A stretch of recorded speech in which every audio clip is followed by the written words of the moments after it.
This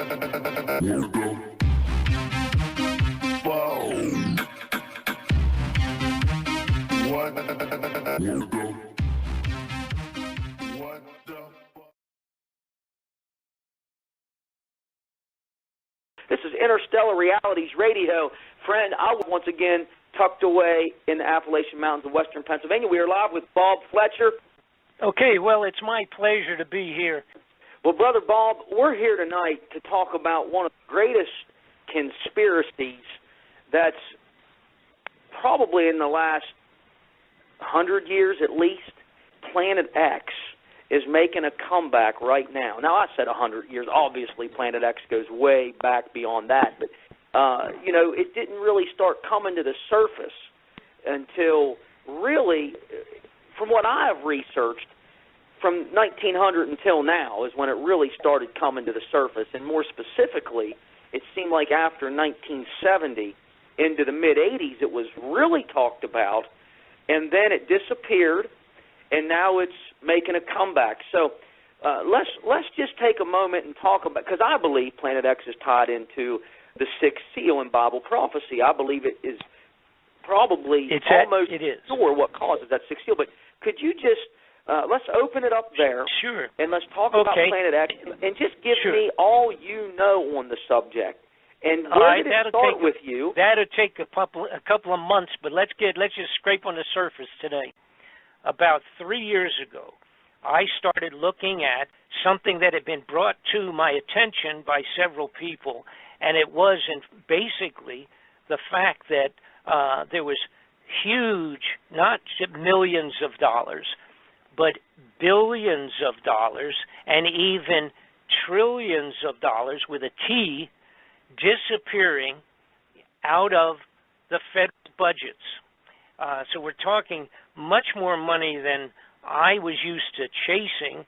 We used to chase in these variety of corrupted operations. You chase a million or 10 or even $20 million trying to track that down. When they would, it would show up, let's say, disappeared out of a budget. But a couple of years ago, a fellow named Donald Rumsfeld, who was in charge at that time at the Defense Department, he came forward during a congressional inquiry, and he said that $2.3 trillion had vanished from the Defense Department budgets over a period of a few years. Secretary of Defense Donald Rumsfeld declared war, not on foreign terrorists. The adversary is closer to home. It's the Pentagon bureaucracy. He said money wasted by the military poses a serious threat. In fact, it could be said that it's a matter of life and death. Rumsfeld promised change, but the next day, the world changed. And in the rush to fund the war on terrorism, the war on waste seems to have been forgotten. My 03 budget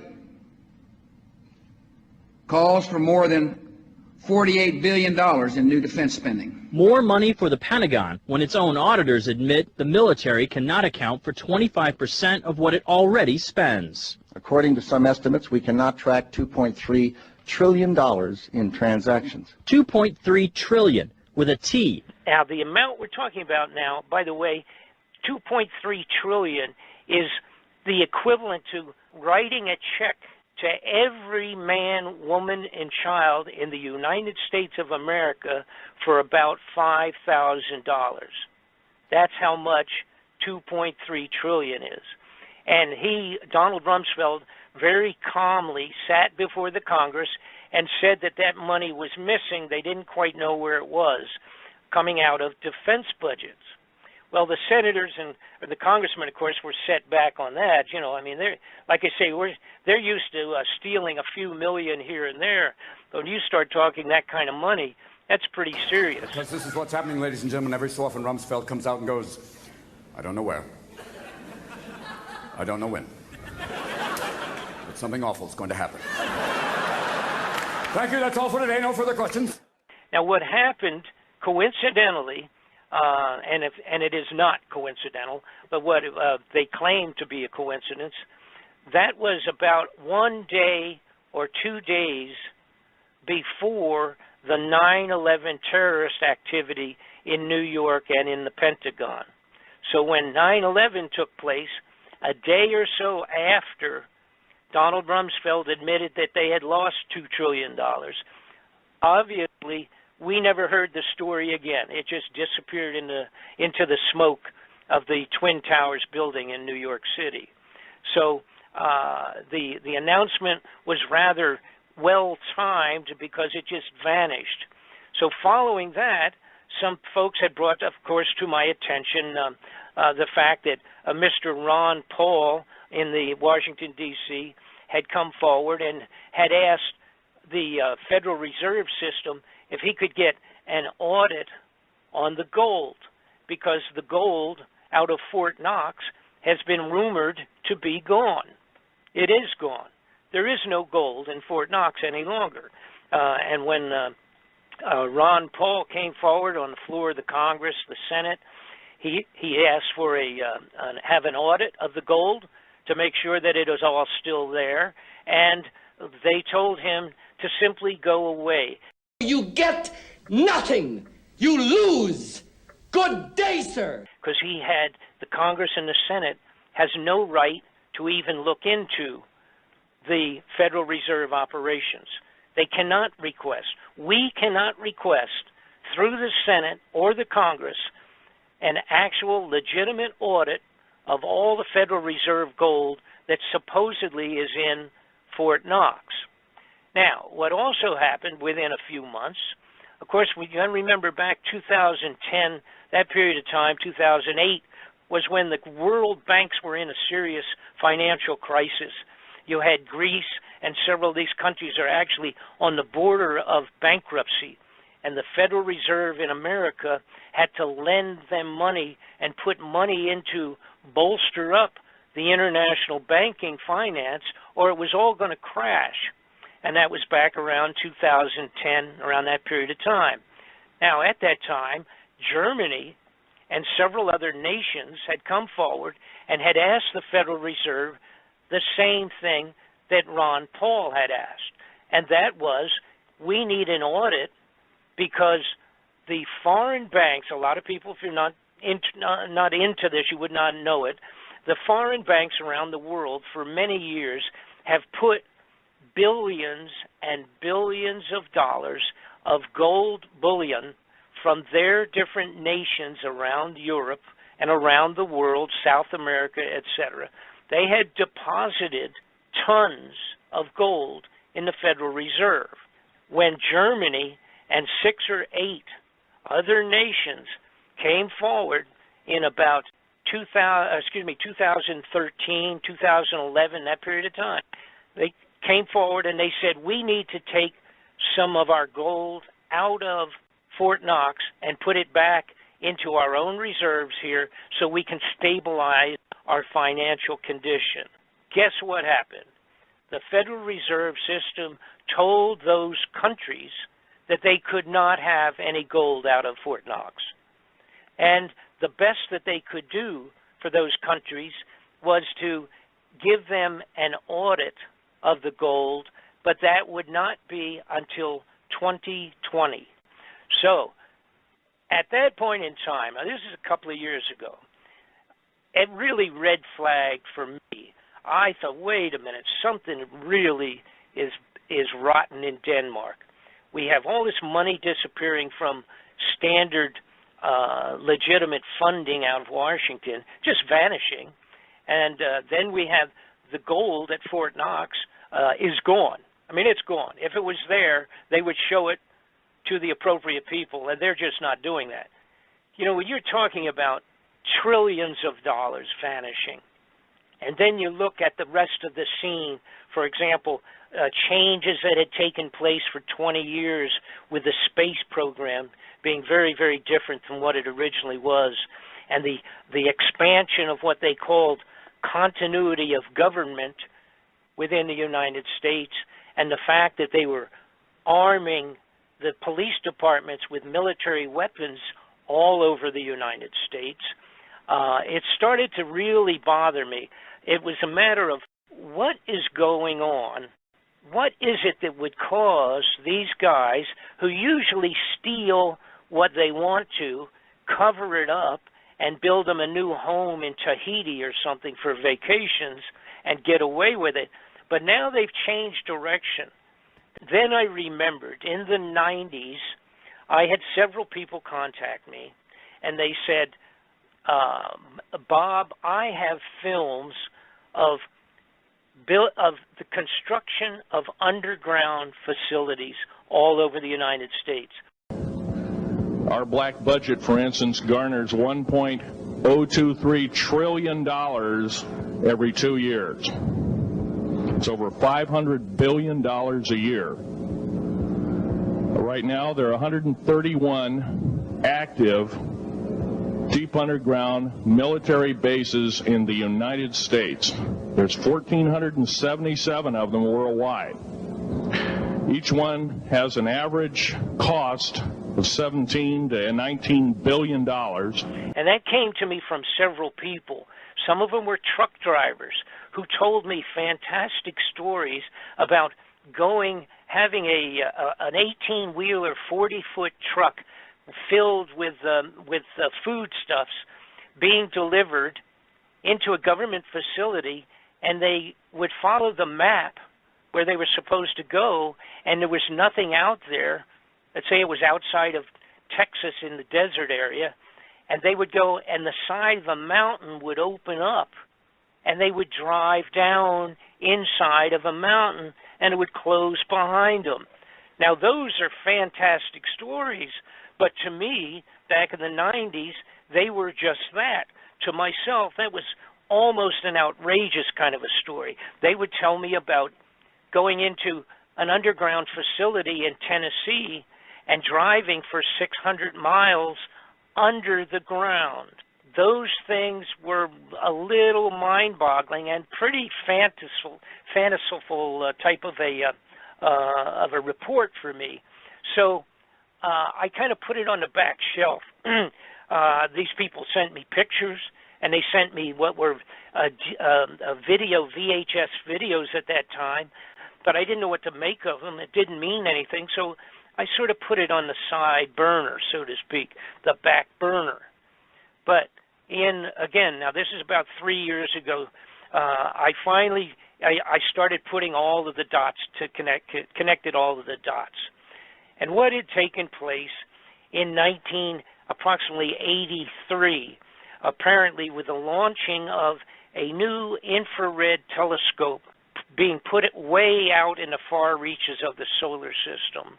Apparently, Planet X, or the planet called NIBIRU, which is mentioned in all the biblical writings, it's mentioned in all Bibles and scriptures from many foreign nations. It's mentioned in historic writings of the Chinese emperor 2,000 years ago. It's written on the side of the walls of temples that were 4,000 years old. There was a study done a while back of the clay tablets that were from Sumeria that had been completely broken down and analyzed by a man named Sitchin, S-I-T-C-H-I-N, and he had deciphered clay tablets. There's 25,000 of these tablets.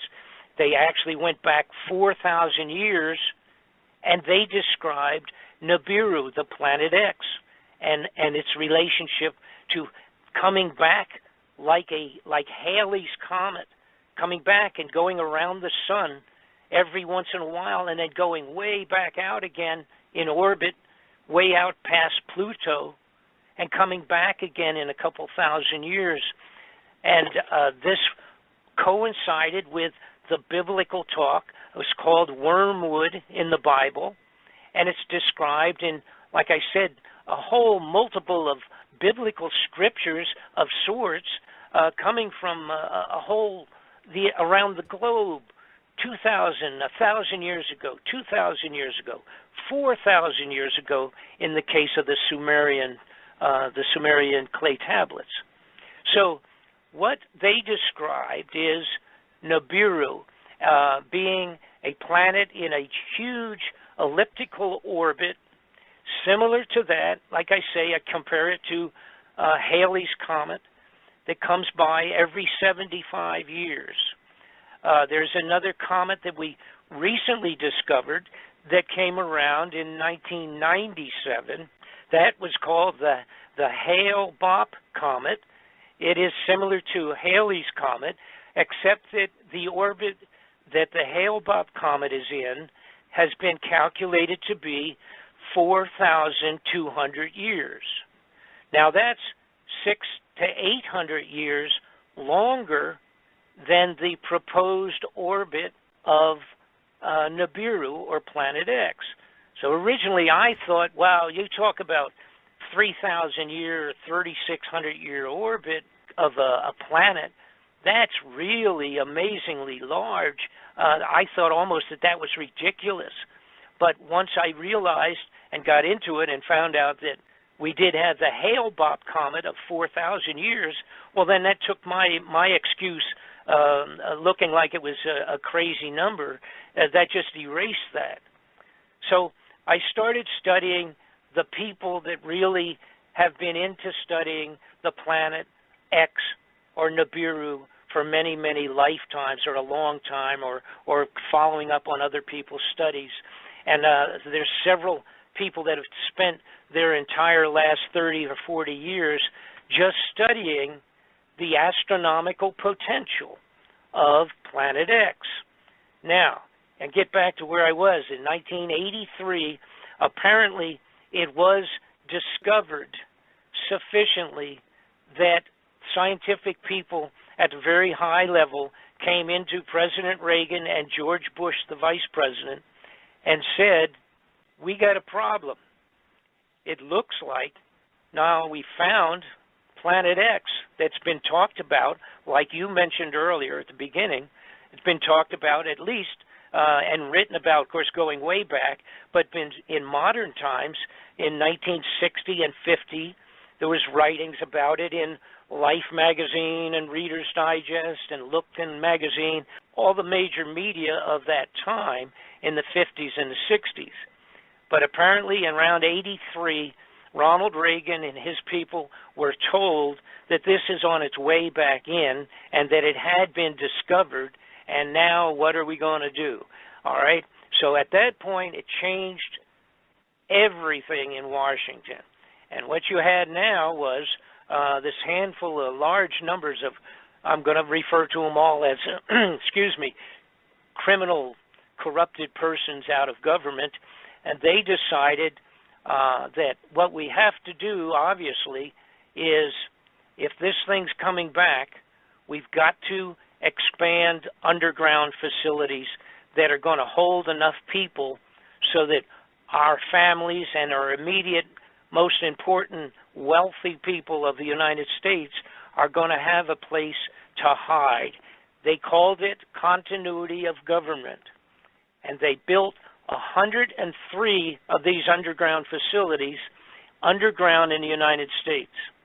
When I started investigating, I ended up being able to get plenty of information on them, including most of the locations.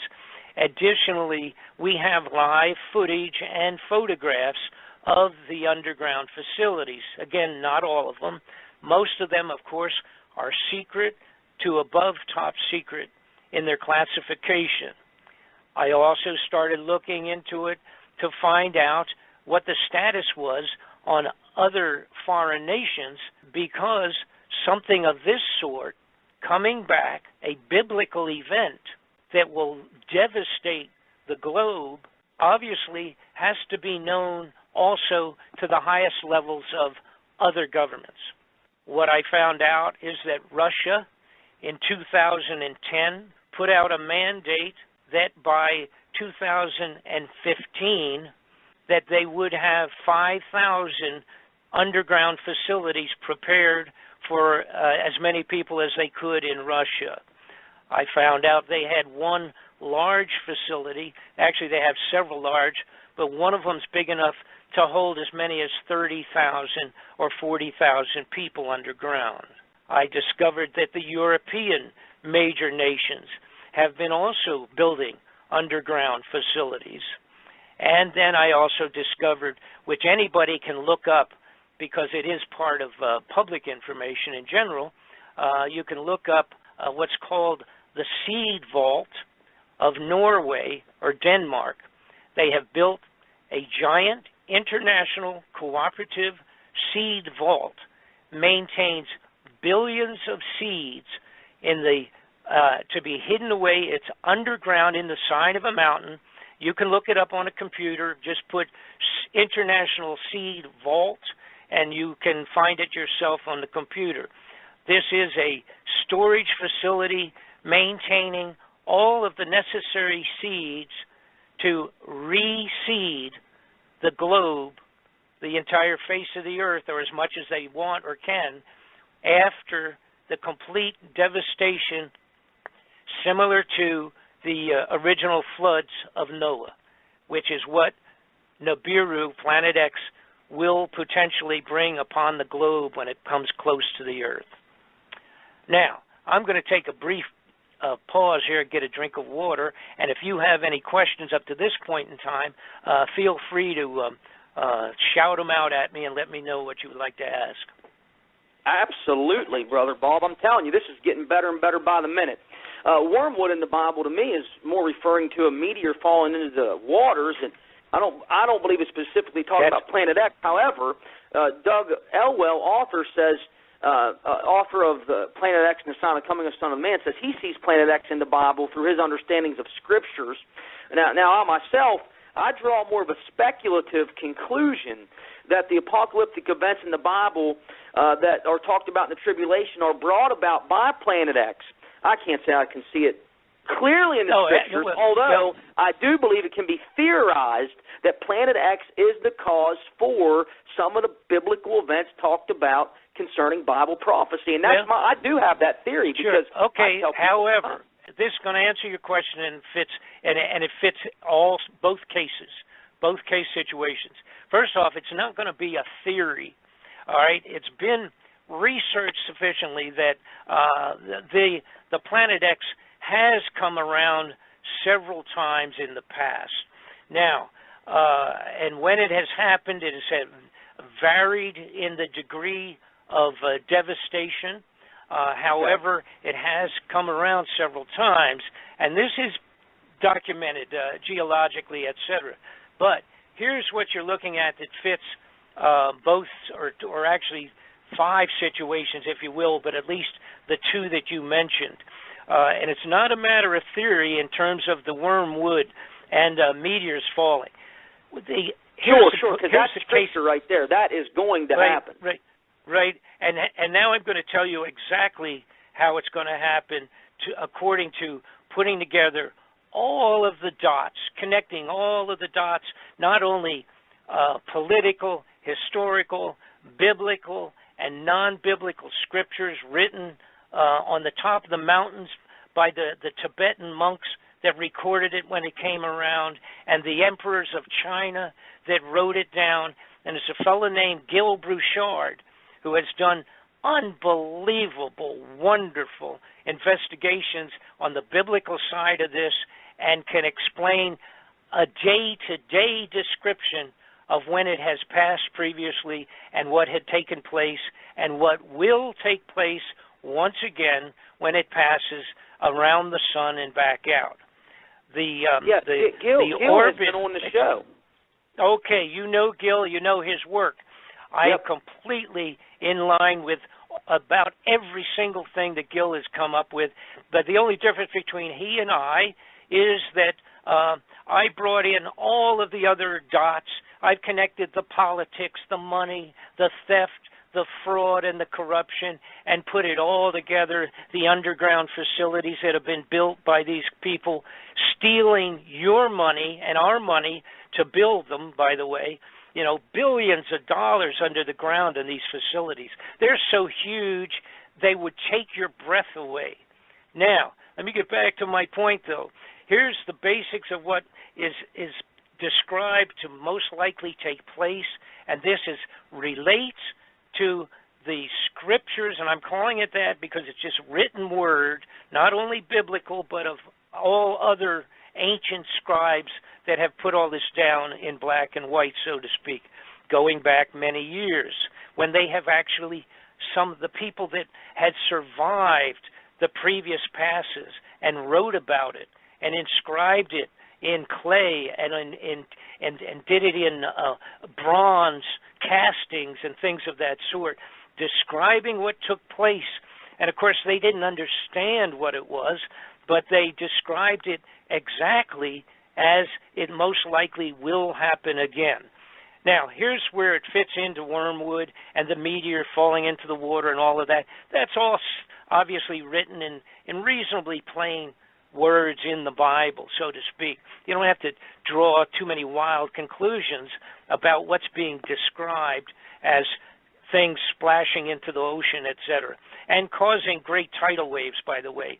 Tidal waves are going to be unbelievable, tsunamis when this comes around. But it will also be, part of that will be like Noah's flood, and it will be this planet, which is calculated to be 5 times the size of Earth, will have a gravitational effect on the Earth that hasn't been seen since it came by the last time.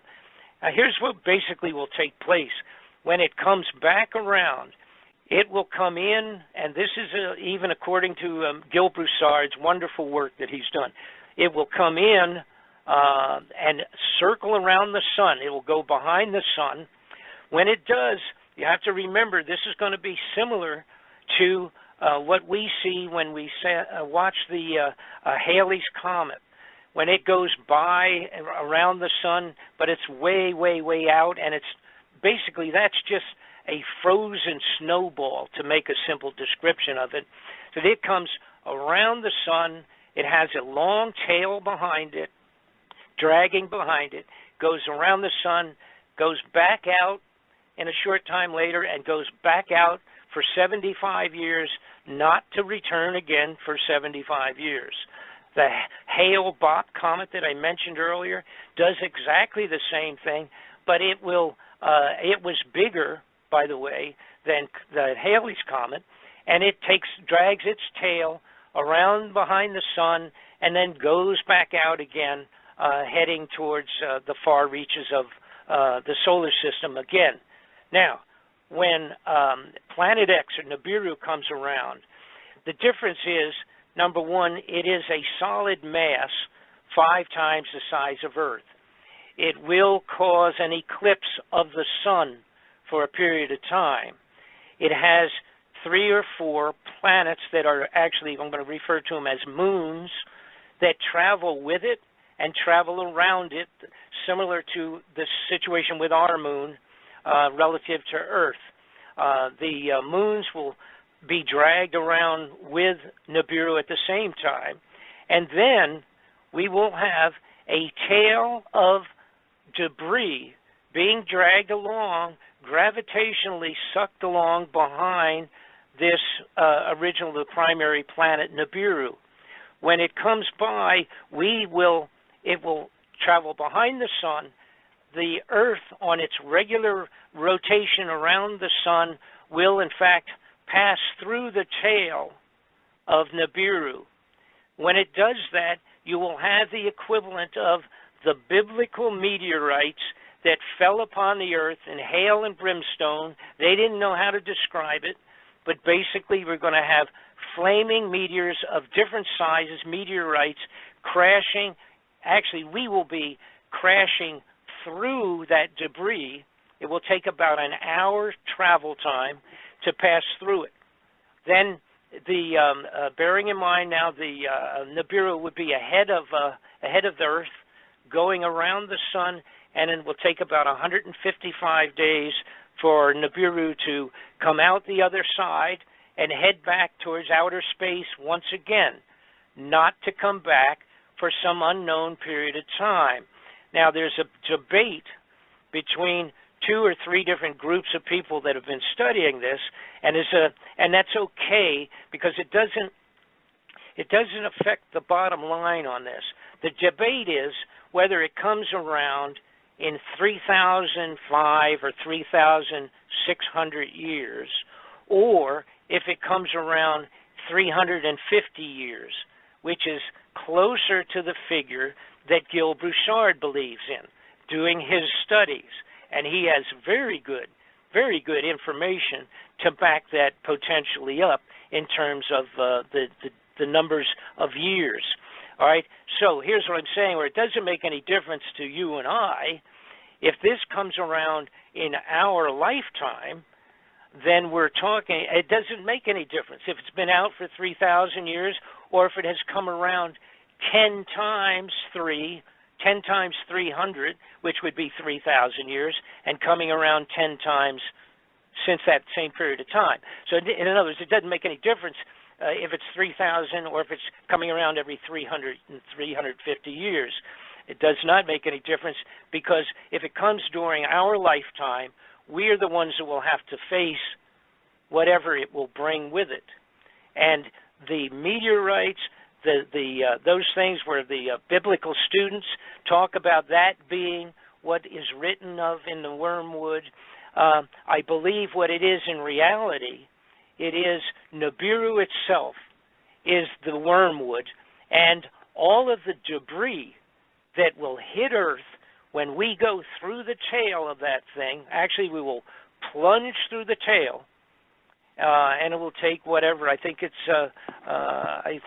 about 1 hour of actual going through the tail itself. It's actually mathematically been analyzed, but that will bring with it. You see, that will bring with it a multitude of meteors, etc. And I must say this: we already have an increase and a multitude of effects today from NIBIRU.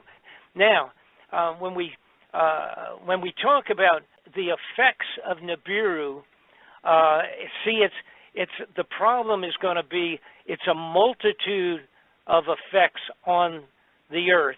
You know, unless you really get into studying the planets, etc., and become astronomically educated, which I don't pretend to be. I'm the messenger relative to that information put together by 1,000 astronomers and scientists over a couple thousand years. You know, and I don't pretend to be the 100% expert on all of that. But I was able, because of my background, I was able to connect the dots, to make sense out of things. It's like, you know, why wouldn't, for example, over all since 1983, which is a period of time when this, I believe, the realization really settled in to the bad guys in Washington that this was a reality and was going to change their lousy, corrupted plans, because all of a sudden they had to worry about survival of their own families. So it changed things from just plain stealing and going about their normal one world government concept. This sort of threw a monkey wrench into it. The wealthiest are all digging holes to go underground. They have them finished for the most part. They're continuing them, making them better, making them bigger, and making them more full with survival materials and foods for themselves in the United States and all the rest of around the globe. Now, relative to the Mideast, see, that's all amazingly biblical. The outrageous increase and expansion of this ISIS group. Well, they're not a handful of bandits. They have billions of dollars that they have stolen. They went, not counting what they may have different countries backing them that we don't know about, corrupted governments, but they literally went into bank after bank and stole every penny that was in there, whether it was American dollars, gold on deposit, or in fact dinars, you know, their own money. They have billions of dollars in their pockets. They have stolen billions and taken over billions of dollars worth of extraordinarily serious weapons. These guys have serious weapons. They're not throwing stones and picking up pistols with six-shooters. They have missiles. They've got everything you would want to continue what they're doing. It is biblical, obviously. It's the amazing confrontation of the Muslim versus the Christians. If people don't realize that and how biblical that is, they might as well just go back to sleep and have another drink, because they're just not paying attention. Now, the timeline in 1983 being approximately when it really was seriously accepted in Washington that this thing was coming back and it's going to really do a number on the earth, period. It will constitute Noah's floods once again. The earth, more than likely, will end up tilting 26 degrees on the axis of earth. The biblical accounts and the worldwide accounts, going back to the old emperors in China who wrote these things down in diaries, and they literally tracked what they called the flaming dragon or the visiting star. They tracked that across the sky for the 155 days that it took to go around the sun and back out. During that period of time, on the entire globe, there was global reaction of floods, crazy weather, meteor storms, fires, everything that you could imagine. And by the way, one reason that they know that it was a 26-degree shift of the axis is that one of the a particular thing called the sky disk was discovered that was literally a 12-inch Bronze Age disk that on it is the description of the passing of NIBIRU causing the blocking of the sun, the eclipse of the sun for a period of time. When it passed, there were actually galactic, all the stars were written and drawn into this. It's like a picture. It's a 12-inch piece of bronze highlighted in gold. It was discovered in 1999 in Germany. And so these people had survived it, and they drew the equivalent of drawing a picture of this thing passing. But the sky disk was dated. This was done 3,600 years ago, and it described NIBIRU passing at that time. All right? And it it says it was, I believe, if I'm going by memory now because I don't have it in front of me, I think it was April the 10th of 3,600 years ago, April the 10th at 8:30 in the morning. The amount of information that has been generated from many, many people studying this brings it down to where we can do a rough calculation as to when NIBIRU may pass through close by once again, and I'm going to get to that in just a minute. The big deal is this. Here's what's going to happen, provided if, and I have to preface this. 5 years ago, if you had come to me and asked me to even do a study or even look into this report on Planet X, et cetera, with the knowledge information I had 5 years ago, I would not have touched this with a 50-foot pole. I'm not going to put my name on a report as crazy sounding as this was or would have been. I would never put my name on it. I wouldn't have touched it. But progressively, I realized that the only thing, and once I learned all the information that has been put together on NIBIRU and its previous passing, and the biblical scriptures about it, once I had learned that and put it together with everything else, there is nothing else on the face of the earth that would cause the major governments of the world to dig survivable space under the ground and into the sides of the mountains to hide themselves away. There's nothing else that fits it, period. They have taken over, we have taken, in the United States, we have taken over what was NORAD's facilities in Cheyenne Mountain. There are no longer equipment in there for checking and tracking missiles and weapons of that sort. That's what it was originally built for. It has been taken over. It is one of the new hideouts for the elite to run into the mountains when NIBIRU passes close. It's one of the 100 and some that we have in America. The Chinese have thousands, and I have pictures and films of this. The Chinese actually have facilities so large under the mountains, into the mountains, and the sides of hills that they have stored entire fleets of airplanes and battleships. Now, it's been calculated related to all of the information put together, put into a computer and kicking out the analysis of the most likely time for its return, the second least likely time, and then the third very least likely time to be passing back by. Now, this is going to upset some people.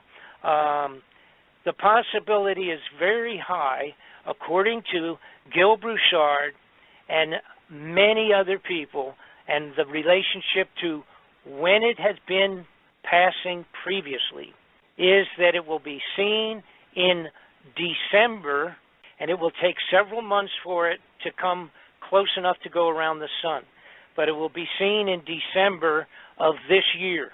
And then we will have January, February, and then the key months for it to be closest to pass near the Earth and causing the most trouble would be March and April of next year. And then it will head back out, and whatever damage it's done will be finished, and we'll be licking our wounds.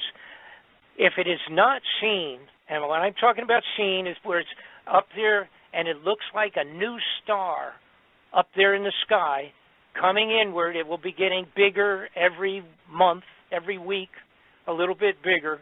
It will look like a single star originally, even though there's probably a couple of moons going around with it and a lot of space junk. It'll be seen in December. It'll get bigger in January, February, and then March and April, make its journey around the sun and back out. The journey around the sun and back out is probably 155 days. Now, all of the best scriptures and information related to when it had passed before and was written in, logged in, and drawn, sketched out, and all the rest of that, it has always been, apparently, in March and April, like the Passover period of time. All right? If, in fact, we don't see it this December, and with it coming in, then we probably have a complete year to wait for it to come. If it still has not arrived in that second year from today, if it's still not on its way in, then we would be into 3 years of March. Okay, in other words, March or April, 3 years from now. But the consensus is that it's very likely to be seen this December and to pass in the March of April of next year. All right. Now, it's not my estimate. That's an estimate of other people that are I consider to be the experts. Now, here's something else that's very important. This is where the politics fits into this thing. The people that are keeping this secret from us, all right, a lot of people say, when will they tell us this is coming? They will never formally announce that this is coming in, all right? They are going to have, this is from the point of view of the bad guys, all right? The guys that have the tickets to go underground in the underground facilities and bring their families with them, all right? Those guys are going to have martial law declared in the United States a few months before 100,000 astronomers start seeing this thing appearing on the horizon, coming in as a new star. So, what are we talking about? If the timeline is being seen first in December and January, they will have to have some form of martial law a few months before that in the United States. So they will have complete control over the general public when it starts to become a riot on the surface of the Earth. If you told if the leaders of any of the major nations came out and told the world that this thing is going to be coming in 5 months or 2 months or 6 months, that this thing was going to be coming by, it would be the end of all things. The financing would be, the entire globe would go into riots. So it's not going to be announced. They will never tell us. Now, the next question is, how would they get away with declaring martial law? Because they have to have the general public to go along with it. They can't just do this. They have to have the public believing that it's a good idea for martial law. All right? So it will be one of three things. It'll either be some major terroristic acts, like 9/11 type thing, chemical, biological, or something like that, across the country in several places. If they announce that it looks like Russia is going to have a direct confrontation of World War III for some reason or another, and or Red China, that will be good enough for martial law. And the third one of possibility is obviously an outbreak of an uncontrollable disease like Ebola or something like that, getting large enough that it would be a believable reason for martial law. One of those three is going to constitute, and again, the best sign for people to understand when this thing might be coming around is when you see that martial law genuinely starting to take place. So then that's going to be the only thing that the average American public is going to be able to understand. And again, it could be even the solar flares. The solar flares that they were talking about, the head of the CIA, James Woolsey, the solar flares that he and Janet Napolitano was talking about, again, all of these will be part and parcel to the passing of NIBIRU whenever that takes place. And unfortunately, it looks like it may be within 3 years. And again, our sign that's going to be a realistic signature is going to be when they pull the need for martial law in America. Ladies and gentlemen, this is Bob Fletcher from Bob Fletcher Investigations. It literally is the most important report that I have ever done, and I have done reports at the request of the Senate Intelligence Committees. I have done reports directly for dictator Manuel Noriega's lawyers. I have done reports for congressional and Senate investigations for 25 years, and I would never do this as a frivolous bunch of baloney. I am absolutely a complete, firm believer in what I have completed here.